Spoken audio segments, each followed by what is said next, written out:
Македонија и Бугарија ја менуваат тактиката и ја спуштаат топката околу сензитивните прашања кои предизвикуваат емоции кај двете страни и договараат акцијски план за побрза имплементација на договорот за добрососедство и шистен од отворените историски и политички прашања. Шефот на македонската дипломатија со став дека досегашниот пристап да се разговара само за сензитивните теми се покажал покомплициран. Чувството беше дека во првата фаза диалогот помеѓу нас и Република Бугарија беше премногу емоционален, со премногу емоции во него.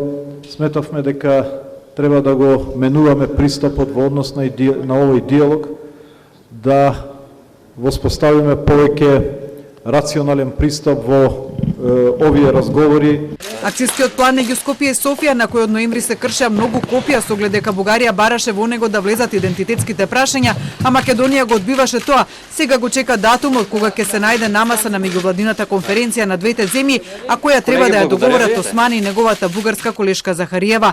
Планот, вели Османи, е 99% усогласен и ја дефинира секторската соработка меѓу министерствата со прецизни проекти за реализација.